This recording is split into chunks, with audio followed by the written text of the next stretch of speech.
Hello, this is Shan Chandrasekar welcoming you to another delightful special on our program.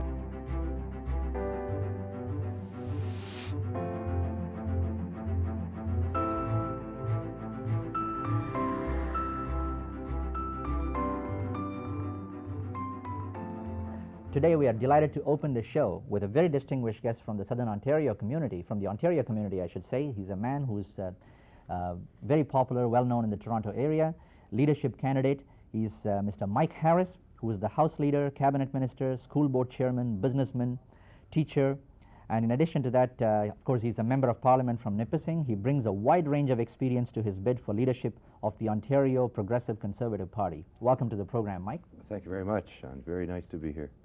Mike, tell us about, after 42 years of rule, the Progressive Conservative Party in Ontario sort of played a very low key in the last 2 or 3 years. Tell us about the current mood and the rejuvenation, I believe, that you're trying to bring into the party. What's happening? Well, Shan, you're right. We didn't do it by choice, by the way. We were not representative of certainly the changing face of Ontario as it was 42 years ago. And we had to, when we became opposition and the Liberals took over the power in Ontario, we had to really think about how we were operating as a party and what changes we had to make. We fought for constitutional changes in our party, to open our party up, to re-establish what it is that makes us different, what do we stand for, and the principles and values that our party believes in. And they are less government, that we must pay our own way, of fiscal responsibility, of rewarding initiative. And we found, as we looked across our riding associations, that we indeed were not attracting near the number of people, particularly new Canadians who had come to Ontario, who really did share the same values and beliefs we did. So now we have opened our doors. We have this leadership process is a one-member, one vote. Anybody can join the party and have a say and share in the decision-making. But we have much more to do, and that is what I'm talking about in this campaign. Very interesting. I've heard you mention that you'd like to open up the party. Can you elaborate on that? What exactly do you mean specifically by opening up the party? Well, it really, and it isn't just new Canadians. We kind of closed our doors to everybody for a period of time. It was very hard to buy membership.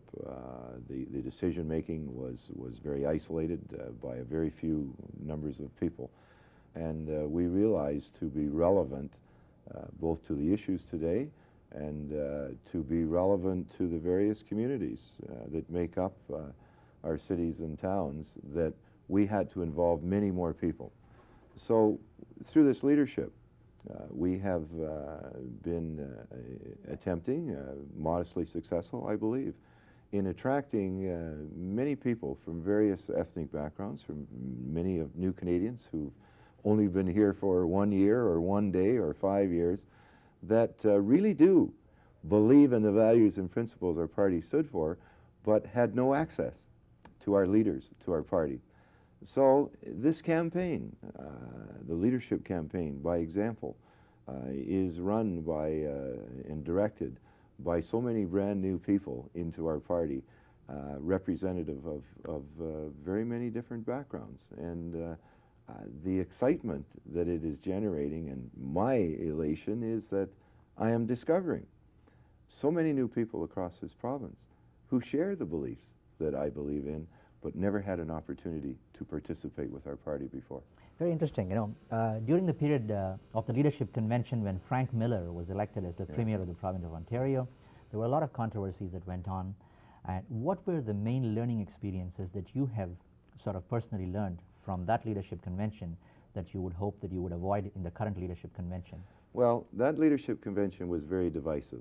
We fought one another internally far more than we fought to say who is the best person to espouse our beliefs and our philosophy.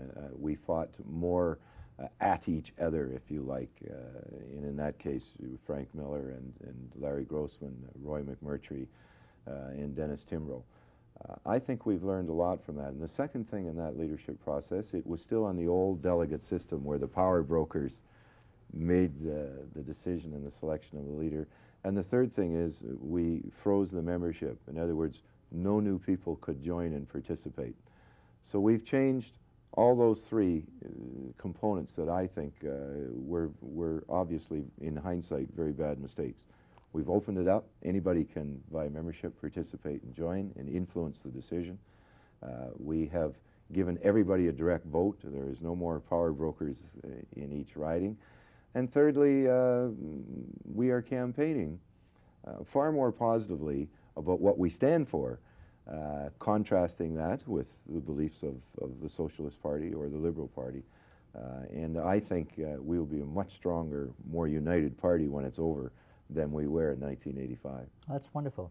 You know, you have a very interesting riding where you come from, because you've got a really, sort of mix of English-speaking and French-speaking population, plus a multicultural growing population as well. Yes. In the light of that, what is your comment on, where do you stand on Meech Lake?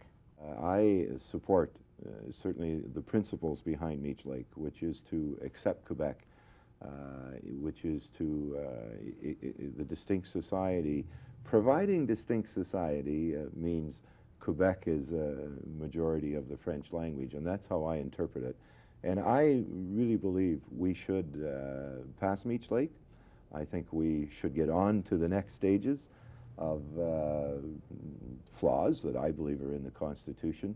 And I would hope this, Shan, that I think if we've learned anything from the 81-82 constitutional discussions and now Meech Lake Langevin discussions, that the people of all provinces are saying, we're interested too, not just the 11 First Ministers, but we're interested. We want to participate. We want to share in our vision of Canada, not just 11 First Ministers' vision of Canada. I believe very strongly in this country and in keeping it together, and there are so many advantages that seem to outweigh some of the little, sometimes petty disagreements in my view. I'd like to get on with it. We have less than 30 seconds to go, but Yes. I've heard that you're well known as an outspoken proponent of fiscal responsibility and balanced budgets. What exactly does it mean?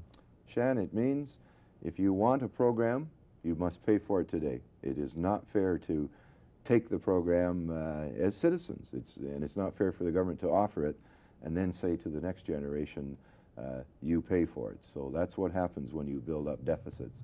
The same environmentally. No more conservative a principle than paying your own way environmentally. If you want the jobs today, you better have the environmental controls on that plant, on that industry, or on your sewage plants. You must pay your own way today. It is a fundamental belief that I think should be the Bible for politicians and for my party to espouse. Very interesting. I was going to close, but I couldn't help. You were at the Sky Dome with the Blue Jays game, I believe, just last night. I was there last night. And President Ford was there, and Prime Minister Brian Mulroney was there.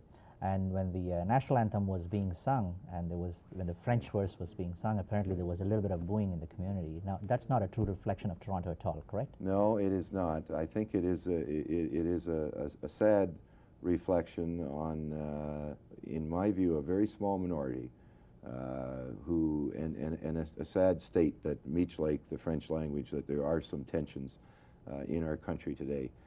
It is something that I believe as political leaders and all of us as leaders in our communities must ensure is eliminated.